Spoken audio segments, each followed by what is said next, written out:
अस्सलाम वालेकुम दोस्तों, टेक्निकल गुरु सिंधी ते तव्हांखे भली कार चऊं था। मां आहियां तव्हांजो टीचर अब्दुल सिंधी।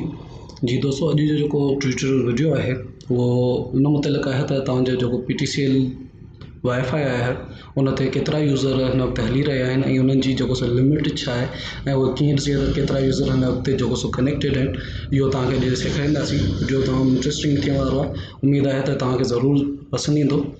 जी दोस्तों, वीडियो स्टार्ट करण खां पहिरीं तव्हांखे हिकिड़ी गुज़ारिश कंदुसि त असांजे चैनल टेक्निकल गुरु सिंधी खे ज़रूरु सब्सक्राइब कजो ऐं साण गॾु बेल आइकन खे ज़रूरु दॿाइजो त जीअं असीं जेके बि लेटेस्ट वीडियो ठाहियूं था उहे तव्हां ताईं पहुची सघनि। ठीकु आहे दोस्तों, शुरू कयूं था अॼु जो ट्यूटोरियल वीडियो। सभ खां पहिरीं तव्हां पंहिंजो ब्राउज़र जेको तव्हां वटि इंस्टॉल हुजे उनखे ओपन कजो, जेको तव्हांजो डिफॉल्ट ब्राउज़र हुजे।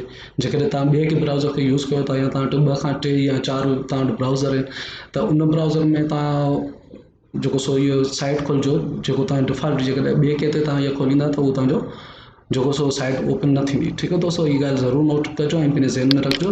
असां पंहिंजे ब्राउज़र खे ओपन कंदासीं, उन खां पोयां PTCL वारनि जी जेको सो साइट लॻाईंदासीं या जेको उन्हनि जो कोड हूंदो आहे पंहिंजे वेब जो उहो लॻाईंदासीं। तव्हांजो घणो करे रूटर जे पोयां ई उहो लिखियलु हूंदो आहे।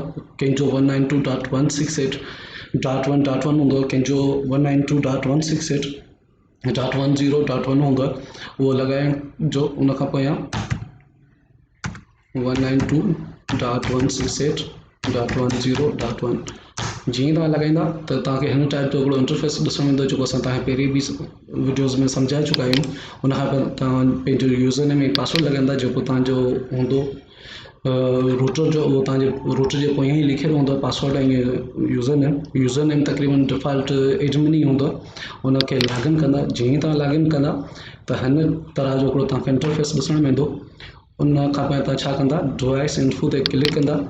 डिवाइस इन्फो ते तव्हां जीअं क्लिक कंदा त हिन टाइप जो हिकिड़ो इंटरफेस अची वेंदो रहंदो जंहिंमें वेन, स्टैटिक्स, रूट, ARP ऐं DHCP जेको सो ऑप्शन खुली वेंदा रहंदा ऐं समरी।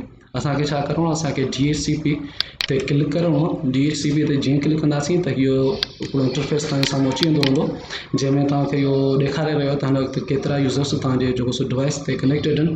मूं वटि हींअर 5 खां 6 यूज़र जेको सो पंहिंजे PTCL ते कनेक्टेड आहिनि। जेको मुंहिंजो ऑफिशियल PTCL आहे, जंहिं ऑफिस मां कमु कयां थो उनजो PTCL आहे, त हेतिरा यूज़र कनेक्टेड आहिनि। हाणे तव्हांखे इहो ॾिसणो आहे त तव्हांजो जेको सो यूज़र्स जी लिमिट छा आहे। इहो ॾिसण जे लाइ तव्हां छा कंदा, वायरलेस ते क्लिक कंदा। वायरलेस ते क्लिक कंदा, जीअं तव्हां क्लिक कंदा तव्हांखे उते ऑप्शन मिलंदो basic, security, MAC filter, wireless bridge, advance ऐं स्टेशन इन्फो।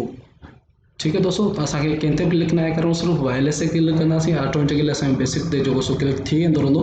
जीअं तव्हां हेठि ईंदा त तव्हांखे इहो ऑप्शन ॾिसण में अचे पियो SSID, इहो तव्हांजो वाईफाई जो जेको सो नालो आहे। ठीकु आहे, कंट्री रीजन असांजो पाकिस्तान ऑलरेडी हिते लॻो पियो। इहो जो नेक्स्ट क्लाइंट जो ऑप्शन आहे इहो आहे तव्हांजी यूज़र्स जी लिमिट। तव्हां चाहियो त हिनखे घटि बि करे सघो था, तव्हां चाहियो त हिनखे वधाए सघो था। पर जेके न्यू रूटर आया आहिनि हिन वक़्तु PTCL जा, उन में तव्हां जेतिरी चाहियो लिमिट रखी सघो था। बाक़ी जेको पुराणो तव्हांजो PTCL जो जेको ब्रॉडबैंड जो जेको रूटर आहे उन में मैक्स 16 यूज़र्स ई जेको सो हुन में जेको सो हुननि जी परमिट आहे। उन खां वधीक तव्हां जेको सो यूज़र्स हुन सां वधाए नथा सघो। ठीकु आहे दोस्तों, उमेद आहे त तव्हांखे अॼु जो वीडियो ज़रूरु पसंदि आयो हूंदो। जेकॾहिं तव्हांखे असांजो वीडियो पसंदि आयो हुजे त असांजे वीडियो खे लाइक कजो, कमेंट कजो ऐं शेयर कजो ऐं असांजे चैनल खे ज़रूरु सब्सक्राइब कजो। दोस्तों, इन जेको सो ॻाल्हि खां पोयां आऊं वठंदो तव्हांखां इजाज़त। मिलंदासीं ईंदड़ वीडियो में। तेसिताईं जे लाइ अल्लाह हाफ़िज़।